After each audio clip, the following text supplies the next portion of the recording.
All right, Ocean's Calling 2026 has announced their lineup for September 25th to 27th, taking place in Ocean City, Maryland. For those who are not familiar with this festival as much, it's a more kind of adult contemporary leaning type audience festival started by the AC rock band OAR. They've appeared there, I believe, every year and were responsible for helping get this festival off the ground. I believe they're from the area. Usually have Jason Biggs from American Pie fame hosting as well. He is back this year, don't worry. So day one, we have Dave Matthews Band and Hootie and the Blowfish as headliner. Every day has two headliners. The quality of the two headliners does vary a little bit based on what day of the week we're talking about. So do keep that in mind as we go through. But Dave Matthews remains to be one of the biggest touring attractions, especially among an older crowd. He continuously, despite touring now for 30 years, every year, like hundreds of shows, people are still selling out to see Dave Matthews. So just props to him for maintaining. I believe, they have never played this festival specifically. I think he played it during his Dave and Tim and the early Genesis. We're gonna go back through later in this video and talk about previous years' lineups just to kind of compare and contrast. But big draw. Dave Matthews Band is still pretty popular, all this time later. And they're not a band that does a whole lot of festivals. And when they do, they're always these type of festivals like this. Bourbon and Beyond is something else that I would say is of this caliber, although this is on a little bit smaller of a scale than Bourbon and Beyond. You got Hootie and the Blowfish, they kind of alternate, here and there between whether it's a Hootie year or a Darius Rucker solo country tour year. So, they're back on the road. They have some good songs. They're mostly, again, off of the first record, but they're good songs and they're songs that people still know. Second line or first line of supporting acts, I should say, you got Ludacris, OAR, Yellowcard, Shaggy, and Liz Phair. So a very interesting group of artists. After I was just talking about how this is more of an adult contemporary leaning, you have a pretty big variety of stuff going on here. So Ludacris, obviously, early 2000s hip hop, remains very entrenched as a cultural figure from that scene. Was a lot of songs that have outlived their time and had a lot of staying power. OAR, again, this more adult contemporary rock leaning and not really ever a huge mainstream success, but had just pretty good stuff that it was pretty popular with a certain audience. Yellowcard, very pop punk alt leaning band with a couple big hits back in 2000. I don't remember 2005 when Ocean Avenue came out, but they've been on a pretty big revival run since their reunion. Shaggy, big artist in the 99 to 2002 range for his reggae tinged kind of pop R&B songs. It's not really a better way to describe it than that. That's it's a big genre fusion, going on. And then Liz Phair, who's an indie legend from the 90s and doesn't play a whole lot of shows in general. I'm curious to see what her set list kind of consists of. I haven't really done a lot of Liz Phair research recently on the setlist website, so I'm curious to see what she kind of draws from. I know her pop era was kind of reviled, but I enjoy her album a lot, and her early stuff's obviously Unimpeached. Next line, you got some interesting groups. You got Everlast, mostly known for What It's Like. You got Better Than Ezra, also a one-hit wonder-y group, better known for the song Good, and Gavin DeGraw, I skipped over on accident, who is also really, he had more of a career. He lines up more with the kind of OAR where it's rock influenced, but mostly adult contemporary music. He had a few songs that were pretty decent hits back in the day, it was a couple top 40s. The song from One Tree Hill, I think, was a top 15, top 20 hit. So, interesting, appealing bands, or for your early in the day entertainment, you could certainly do worse. And then KT Tunstall is another one. Suddenly I See and Black Horse and the Cherry Tree were kind of commercial staples. I remember seeing a lot on different ads back in the day. I don't recognize the name Sons of Legion or Shwazy, I'm assuming is how that's pronounced. King Stingray or Linka Moja, whatever. So if they are good and I'm just missing out, then so be it. But I can't really say a whole lot for that. But overall, I think that this is a good lineup for day one. You have a lot of variety.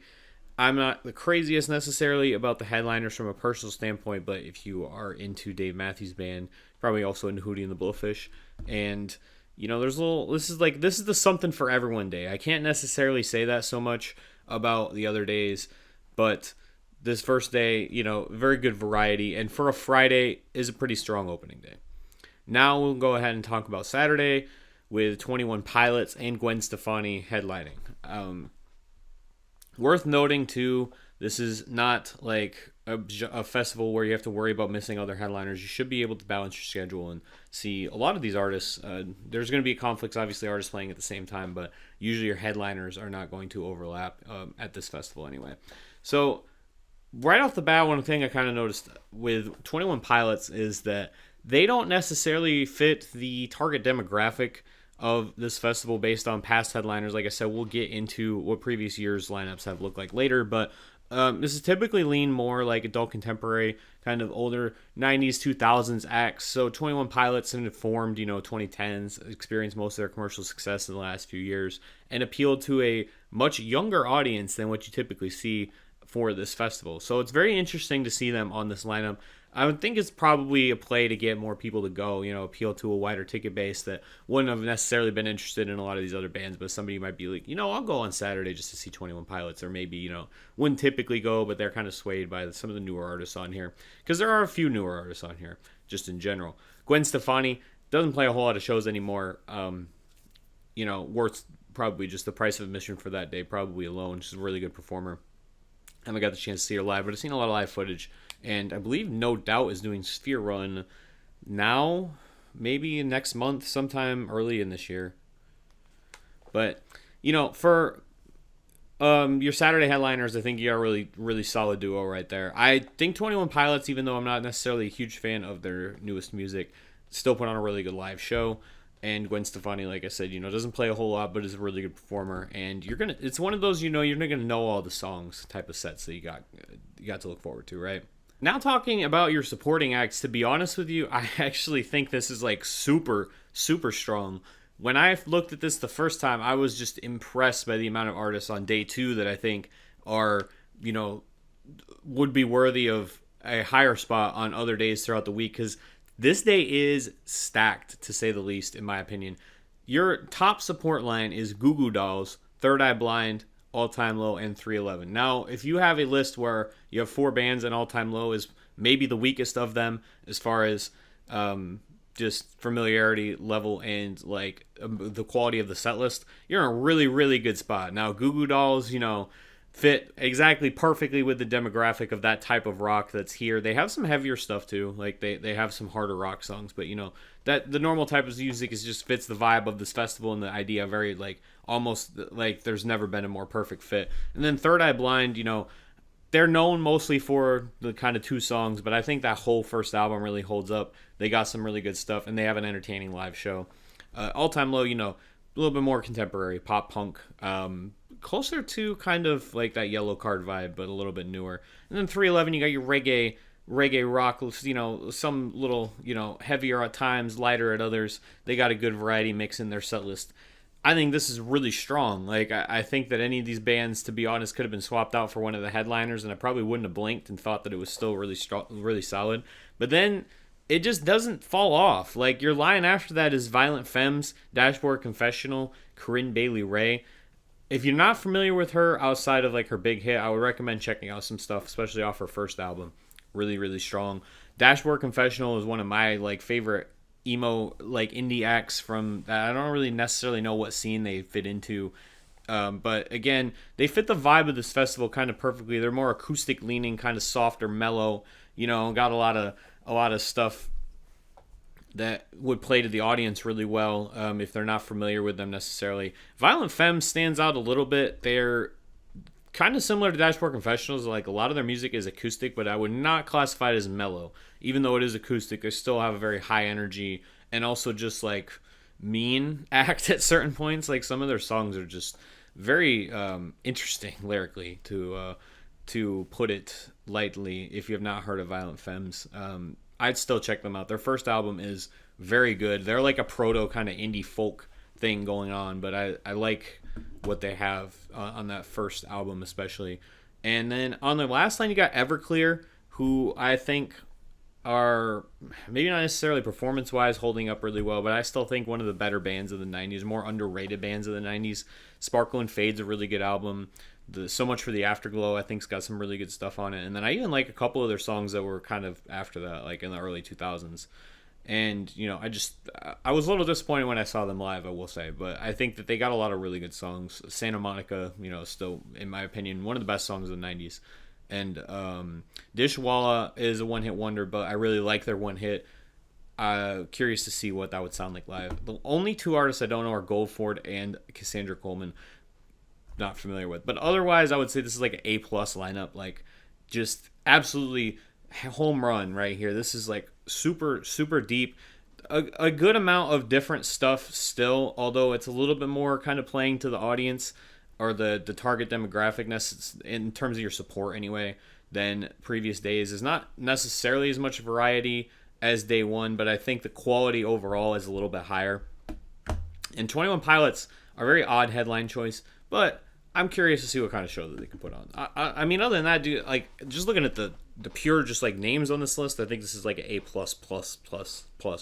Like I think about this the way that I'm looking at this, like for what this festival is, this is like almost as good as like Louder and Lineup's first 2 days lineup.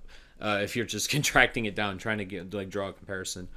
Sunday, I gotta say I'm not as familiar with a lot of these groups. I know Mumford and Sons and Matchbox 20, who are the headliners now. Mumford and Sons commercial peak was like a little bit over a decade ago now, but they just maintained a profile as a touring act, and I haven't checked out a lot of their live footage, but I am going to look into them a little bit more because I'm curious to see if it's really just been surviving off of those couple songs in that run, or if they're like legitimately a great live act. I'm just not familiar with their live performance as much. Matchbox 20 obviously is on the other end of the spectrum, where they peaked 20 years ago or even longer now. But they're just touring off nostalgia, even though they still do make new music. And I have not got to see them live yet, but I did look up some video, and I think Rob Thomas has still got it as far as performance wise. I'm not familiar with basically any of these groups down here. Obviously I know Mbop by Hanson, but Camp, I've not even really seen that name, to be honest. I've probably seen it before, like here and there, but it's not a name I've seen a lot. My Morning Jacket I know is like a kind of jam band vein type group, maybe not so much as far as sound, but of approach. And to be honest with you, all I really know about them is that they had that episode of American Dad based on them that I watched when I was younger. The Head and the Heart I know a couple songs by, and I like them, but just never really looked into a whole lot more. So I'm kind of mixed on this. It's just a lack of familiarity. I can't really necessarily make a judgment as much. The last line, it's not the last line, but the next line after that, you got Jet and OK Go, two bands that I talked about in Shaky Knees. I really like both these groups. I think they're kind of underrated. They're mostly known, like I said, for one or two songs, but they got some really good stuff kind of buried in their discography. And then you got Susanna Hoffs, Corey Wong, and Nat Myers. I do want to talk about Fastball, though, because I really like Out of My Mind. I just want to shout out that song. Or Out of My Head, sorry. Out of My Head, Out of My Mind. I really like that song.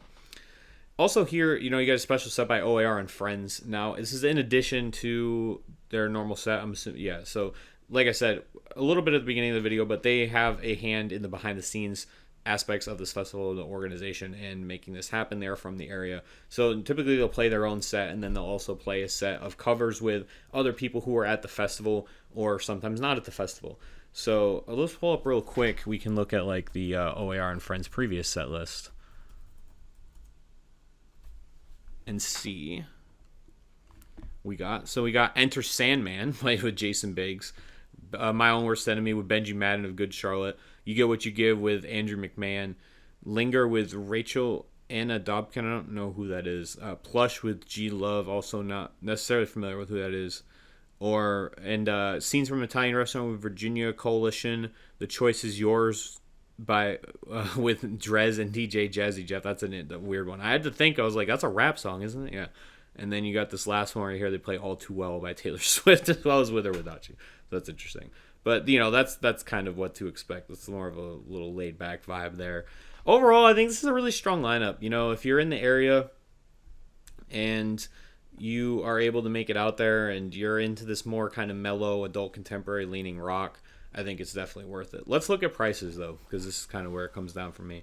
I think this is a really fairly priced festival for your GA and GA plus tiers, at least. So, we'll zoom out a little bit because I'm zoomed in like 175%. Let's make this a little bit more readable.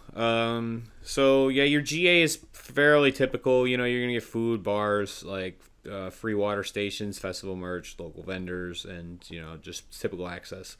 And this is actually good though. So 8 and under get into free or get in free to GA areas with a ticketed adult. I think that's really cool. I like when festivals do that. So I don't even have my own kids, but I just think it's really cool. And then when he goes, doesn't say tier 2 right now.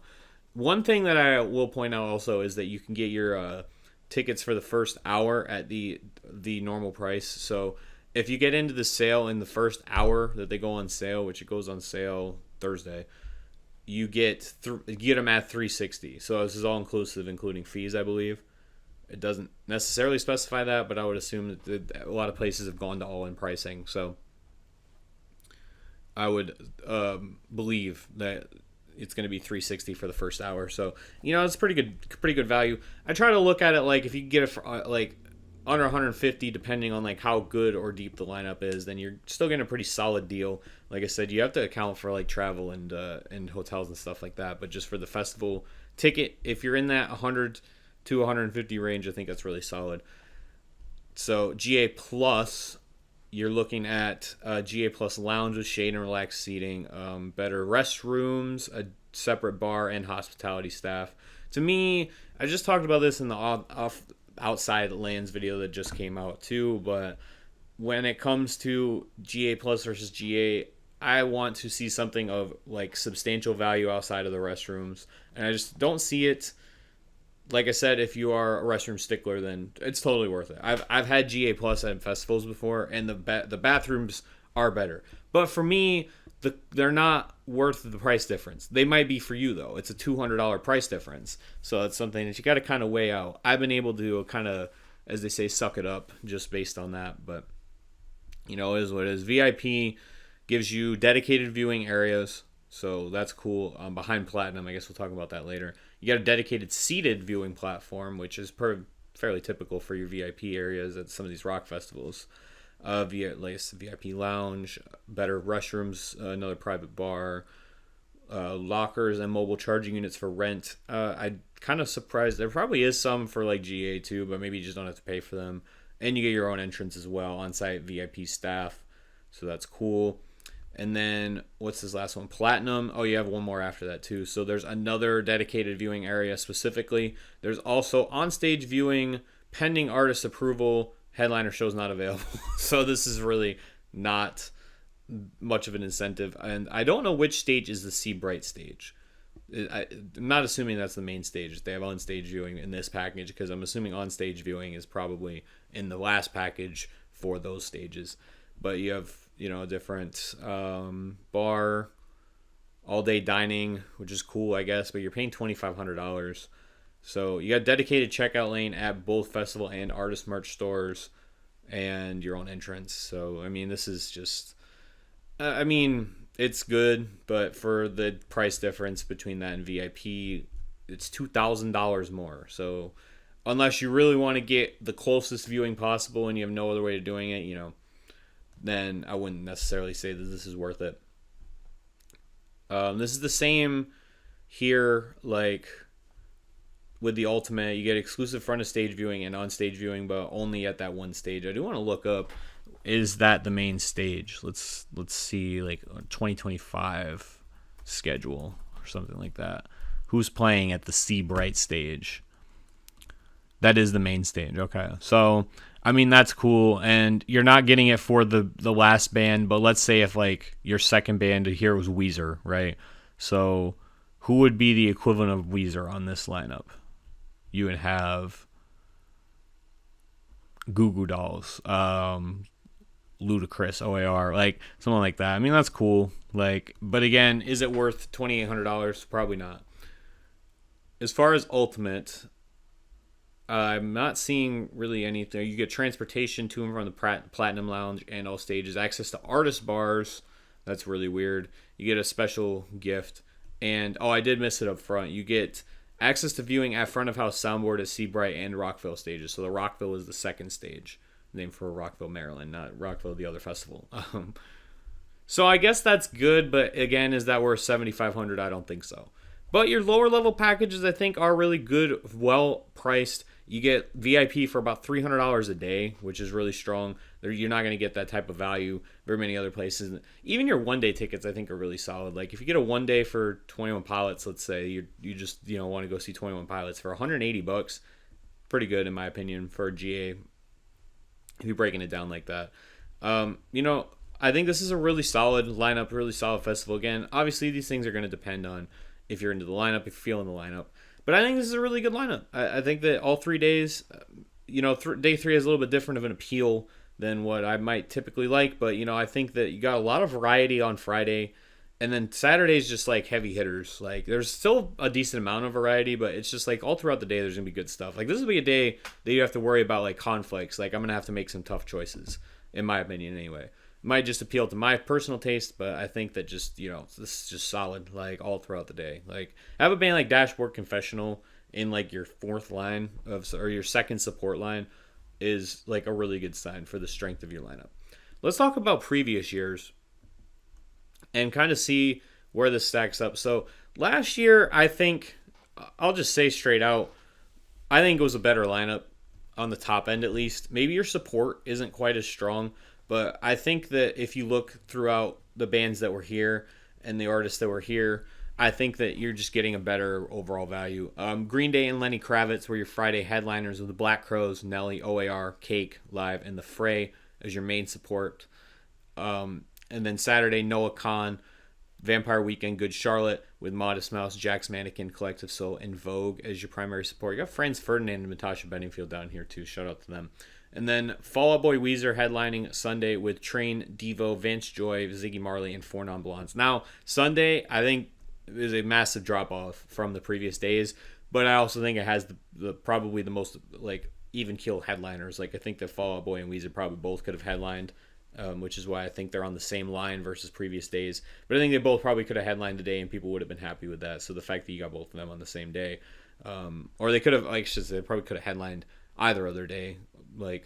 But I think this is just a better lineup, like, as far as your top end. Your support is a little bit weaker for sure, but I'm a little bit bigger of a fan of the headliners. But, overall, I think it's pretty even. Like, I would say that it's not like a massive step up or step down.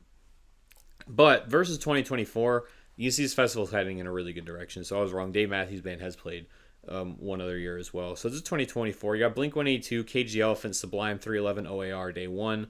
You got The Killers, Offspring, Revolution, Beach Boys, and Young the Giant on day 2. Now, this next line is also really solid. I think All American Rejects, Hives, Group Love, and Switchfoot, I think it's a really solid support line as well. And then Sunday is very all over the place. You got Dave Matthews Band, Mount Joy, Counting Crows, Boys to Men, and Bare Naked Ladies with Blues Traveler down here as well. Again, Sunday on this year also a little bit of a step down. I think Saturday's just consistently been the best day. The beaches are really good too.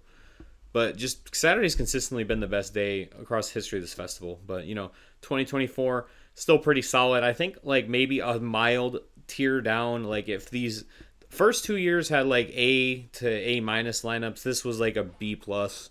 And then 2023, this is where you start to see a shift, right? Between 2024, where it's more, you got Blink, you got The Killers, right? And Offspring, Cage the Elephant, some of these type of, like, more widely appealing bands. This is where you start to see more of the kind of genesis of this festival. And there's 1 year before this that we're going to take a look at as well. But this is, like, where it's more rooted. You can see a lot more of the adult contemporary type influences going on here. You got Jack Johnson and Alanis Morissette, Slightly Stupid, Third Eye Blind, Michael Franti and Spearhead and OAR. And even you can just see, like, there's not as much support on these days just in general. Saturday's John Mayer, Incubus, who definitely has a little bit heavier of a side to them. Like, they have a harder rock appeal. But Noah Kahan, Sheryl Crow, and then you got Dispatch and Jimmy Eat World down here as well.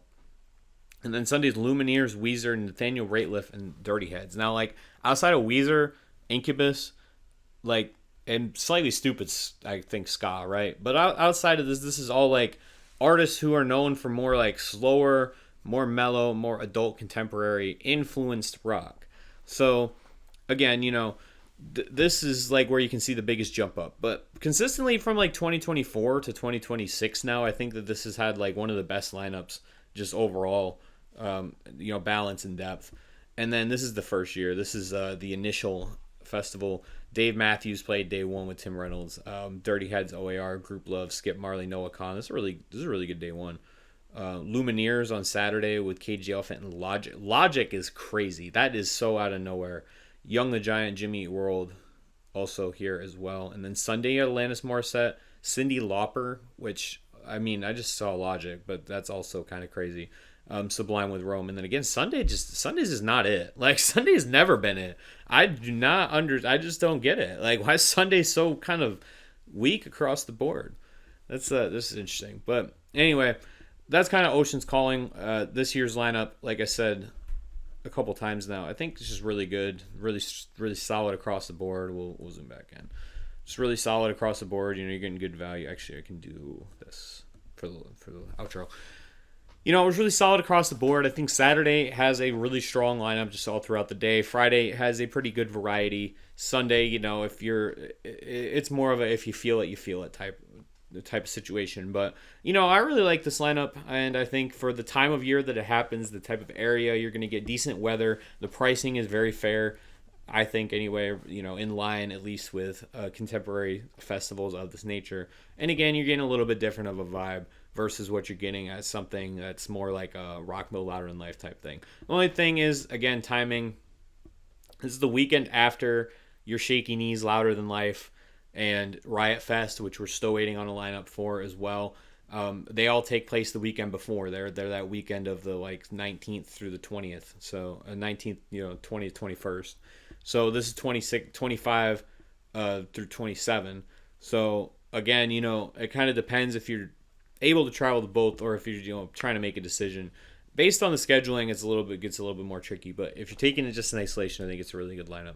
But anyway, let me know what you think down below, and I will see you in the next video.